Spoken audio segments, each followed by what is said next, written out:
사랑하는 내 딸 야스민. 엄마랑 아빠 없어도 할아버지 말 잘 들어야 한다. 알겠지? 7 밤만 자고 나면 우리도 다시 돌아올 테니까 울지 말고. 제가 기억하는 아버지의 마지막 말이었습니다. 저는 터키에서 할아버지와 단둘이서 살아가고 있는 평범한 터키 여자입니다. 부모님은 제가 어린 시절 일 때문에 먼 외국으로 출장을 가셨다가 2번 다시 돌아올 수 없으셨죠. 그래서인지 유독 아버지가 떠나기 전 저에게 했던 7 밤만 자고 나면 돌아온다는 그 말이 아직도 마음속 깊은 곳에서 이따금 떠오르곤 합니다. 자다가도 한 번씩 벌떡벌떡 깨어나곤 했는데 그때마다 저희 눈가에는 물기가 흥건했죠. 아마도 당시 어렸던 제가 그렇게 부모님을 여인 것이 큰 상처로 남아있었던 모양입니다. 저희 아버지는 생전에 할아버지와 언쟁을 자주 벌이곤 했었습니다. 아직도 생각나는 것은 아버지가 워낙 한국을 좋아하셔서 할아버지 앞에서 한국에 대한 이야기를 몇 번 했는데 그것을 듣던 할아버지가 점점 안색이 창백해지시더니 다짜고짜 화를 내는 경우가 잦았죠. 당시에는 할아버지가 그러한 반응을 보이는 이유를 알지 못했습니다. 최근에야 알게 된 사실이었지요. 사실 저희 할아버지는 한쪽 다리가 조금 불편하십니다. 어릴 때는 제가 태어났을 당시부터 다리를 저는 할아버지를 보아온 터였는지라 원래 그런가 보다 하는 생각만 했죠. 나중에 그 사실을 알기 전까지는 말이죠. 아버지의 영향인지 저 또한 한국을 사랑하는 소녀였습니다. 한국의 문화를 너무나 사랑했죠. 남들이 보기에 제가 전생에 한국 사람이 아닐까 하는 의심을 할 정도로 말이에요. 한국의 드라마와 영화는 오래된 과거의 영상부터 최신 것까지 모두 섭렵했고 한국 아이돌의 음악을 온종일 들었습니다. 봐도 들어도 질리지 않았어요. 그런 저였기에 한국의 한 잔만 들먹여도 경기를 일으키는 할아버지가 내심 못마땅했습니다.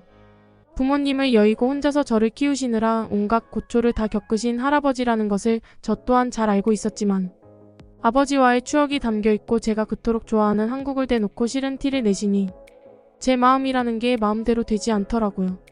제가 성인이 된 어느 날은 제가 할아버지에게 민폐를 끼칠까봐 혼자서 이어폰을 끼고 한국 음악을 듣고 있는데 할아버지가 다가와서 저에게 무얼 그리 듣고 있느냐고 하시길래 한국 음악이요. 라고 했다가 아주 큰 사달이 났던 적도 있었습니다. 아니 내가 내 귀로만 한국 음악 듣겠다는데 그게 그렇게 화를 내실 일인가? 할아버지는 대체 왜 저렇게 한국을 싫어하는 거야? 이대로는 도저히 안 되겠다고 여긴 저는 할아버지가 왜 저렇게 한국을 싫어하시는지 알아내야겠다고 생각했습니다.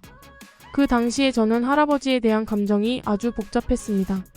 저의 부모님이자 친한 친구와도 같은 고마운 분이셨지만 제가 사랑하는 한국을 싫어하는 그 모습에 할아버지조차 싫어질 지경이었으니까요. 그래서 저는 고민 끝에 할아버지에게 처음으로 솔직하게 질문을 드렸죠. 할아버지, 저도 이제 성인이고 세상이 어떻게 돌아가는지 정도는 알고 있어요. 그런데 도무지 할아버지가 한국에 대한 그런 태도를 보이시는 것은 이해가 가질 않아요. 대체 왜 그러시는 거예요? 그곳에 할아버지의 철천지원수라도 있는 거예요? 우리 조금 솔직해지는 게 어때요? 저는 앞으로도 한국 쪽의 문화를 받아들이고 공부해서 관련된 직업을 구할 거예요. 그런데 할아버지가 이런 반응을 유지하신다면 우리가 어떻게 같이 살겠어요? 화를 내면서 이야기를 한 것은 아니었지만 당시 저의 말투는 꽤 공격적이었습니다. 처음이었죠. 제가 할아버지에게 그렇게 공격적인 말투로 이야기를 했던 것은요. 할아버지도 그러한 저의 태도를 눈치채신 것인지 평소처럼 저를 무시하거나 하는 행동을 하지는 않으셨고 사뭇 진지한 표정으로 저에게 여러 이야기들을 해주셨습니다. 야스민, 네가 이 할아비 때문에 고생이 많았겠구나. 너의 말은 내 잘 알아들었다. 네가 원한다면 언제든 나를 떠나도 좋다. 하지만 내 앞에서 한국에 대한 이야기를 하지 않았으면 좋겠구나. 야스민, 너는 모른다. 이 할아비가 한국 때문에 어떤 인생을 살아왔는지. 내가 이렇게 평생을 불구로 살게 된 게 제가 예상하지 못한 반응이었습니다. 할아버지는 분노와 슬픔이 공존하는 듯한 말투와 표정으로 저에게 피해 인연을 끊으리라는 뉘앙스의 이야기를 하셨습니다. 도대체 할아버지에게는 한국의 무엇이 저토록 울분을 만든 것인지 알지 못했습니다. 다만 할아버지의 불편하신 다리와 연관되어 있다는 것 정도만 알게 되었죠. 한편으로는 할아버지의 다리가 저렇게 된 것에는 한국과 깊은 연관이 있을 것이리라 생각했습니다. 그래서 저렇게 한국이라면 치를 떠는 것이 아니겠나 하는 어쩌면 당연한 생각이었죠. 만약 내가 모르는 그러한 일들이 있었다고 한다면 제가 어떻게 해서든 할아버지의 그런 울분을 조금이나마 풀어드리고 싶었습니다. 그러다 문득 할아버지가 다리를 다치시기 전에 젊은 시절 한국의 태권도를 배운 적이 있다는 사실을 떠올렸습니다. 할아버지도 사실은 아버지와 저처럼 한국을 사랑했던 시절이 있었다는 것을 불현듯 깨달을 수 있었죠. 할아버지는 어쩌면 그토록 사랑했던 한국이었기에 더더욱 증오하게 된 것일지도 몰랐습니다. 이를테면 너무나 사랑하는 연인이 나를 배신하고 다른 사람에게 떠나버린 그런 일처럼 말이죠. 일반적인 질문으로는 할아버지의 깊은 상처를 수면 위로 올려내기 힘들다는 생각이 들었습니다. 그래서 그런 이야기를 하지 않는 척하면서 넌지시 한번 떠보았죠. 할아버지, 옛날에 태권도 고수였다면서요? 저도 좀 알려주시면 안 돼요? 그리고 할아버지 다리가 그렇게 된 것은 할아버지가 한국 전쟁에 참전하기를 스스로 선택하신 거잖아요. 안타까운 일이긴 하지만 그렇다고 그 일이 한국 탓을 할 일은 아니잖아요. 그 선택은 할아버지 당신이 선택한 일이 아니었냐는 식으로 오히려 할아버지의 다리가 그렇게 된 것은 그 누구의 탓도 아닌 할아버지 본인의 책임이다. 라고 말했습니다. 그러자 할아버지는 얼굴을 울그락불그락 하시더니 저에게 과거 무슨 일이 있었던 것인지 모두 말씀을 해주셨죠. 야스민, 넌 이 할아비가 그 정도의 생각도 못하는 바보 천치인 줄 아느냐? 내 다리는 한국의 의사놈 때문에 불구가 된 것이다. 전쟁이 끝나고 미국 병원에 가게 되면서 알게 된 사실이지. 어쩌면 나는 불구가 되지 않아도 될 뻔했다. 그때 적절한 치료만 받았다면 말이다. 그런데 이제는 미국 의사 양반도 내 다리를 고칠 수 없다더군. 그러니 내가 한국을 좋아할래야 좋아할 수가 있겠냐 이 말이다. 예상했던 대로 할아버지의 다리는 한국과 깊은 관련이 있었습니다. 단순히 한국 전쟁에 참전한 용사로서 명예로운 상처로 생각했던 저였지만 사실 그 이면에는 제가 알지 못하는 진실이 숨겨져 있었던 것이죠.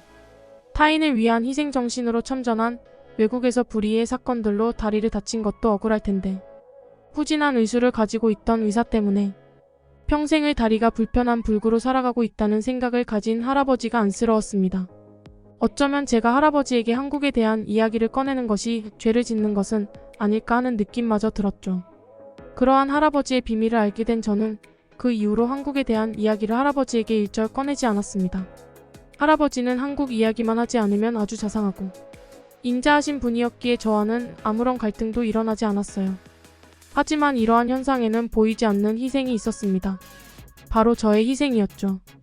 저는 한국과 관련된 업무를 보는 직장을 구하기 위해서 한국어를 공부했고 여러 가지 한국에 대한 자료들을 수집하고 공부해야 했기에 할아버지와 같은 공간에서 이러한 일들을 숨기는 것이 너무나 불편하고 힘들었습니다. 그러자 점점 할아버지와 저는 대화가 단절되어 갔죠. 어쩌면 자연스러운 현상이었습니다. 아무리 가족이라도 공통된 관심사가 없고 비밀이 생기기 시작하면 어색해지고 멀어지는 법이니까요. 저와 할아버지도 마찬가지였습니다. 상처를 낫게 하기 위하여 다른 부위가 곪아가는 그런 처지였죠. 하지만 저는 그것에 개의치 않았고 할아버지를 위한 선물을 준비했습니다.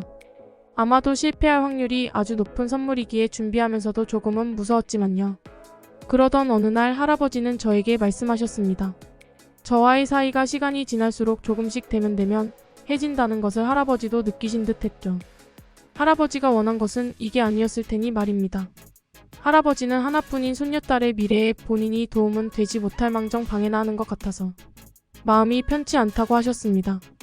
어느새 할아버지는 나이를 드셔서인지 아니면 심경의 변화를 일으킨 것인지는 몰랐지만 표정이 많이 누그러지신 상태였어요.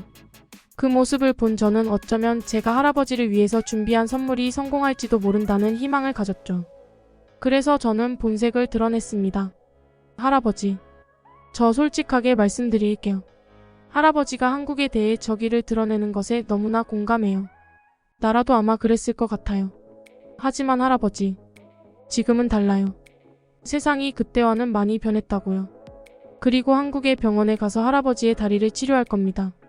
만약 그 이후에도 할아버지의 뜻이 지금과 같다면 그때는 저도 두 번 다시는 할아버지에게 그런 일들을 권하지 않을 거예요. 그러니 이번에는 손녀 말 좀 들어주세요. 하나뿐인 손녀딸이라면서요. 말씀으로만 그러시기에요. 할아버지는 예상대로 한국의 병원에 가서 치료를 받자고 하자 노발대발하셨습니다. 한국의 병원에 갈 바에는 그냥 불구로 살다가 죽겠다는 막말도 하셨죠.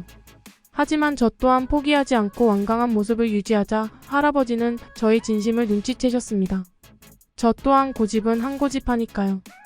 이번에는 성화를 내신다고 하더라도 뜻을 굽히지 않을 거라는 걸 알아차린 듯 했죠. 그렇게 저는 심술이 잔뜩 나신 할아버지를 모시고 처음으로 한국을 방문했습니다. 사실 할아버지에게는 취업 때문에 방문하는 거라고 했지만 그건 선의의 거짓말이었습니다. 할아버지를 위한 선물을 위한 여행이었어요. 한국에는 참으로 맛있는 음식들이 넘쳤습니다. 터키처럼 길에서 음식을 파는 곳들도 있었는데 그런 음식까지 그 맛이 훌륭해서 정말 놀랍죠.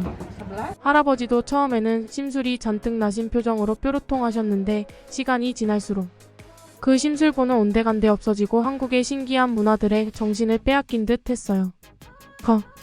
이거 참. 내가 보낸 세월과 한국에서 보낸 세월은 다른 시간이었던 건가? 이건 내가 알던 한국이 아니야. 대체 그동안 무슨 일이 있었던 건지. 혼잣말처럼 중얼거리던 할아버지는 말씀하시다가 저의 눈치를 살피더니 이내 부끄러운 듯 입을 닫으셨습니다.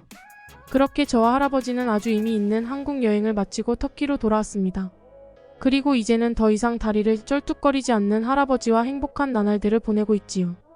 사실 제가 할아버지를 위해 준비한 선물은 새로운 관절이었습니다. 한국 의술이 과거 할아버지가 알고 있던 그 시절과는 비교도 되지 않을 정도로 엄청난 발전을 이룩했다는 것을 저는 알고 있었습니다.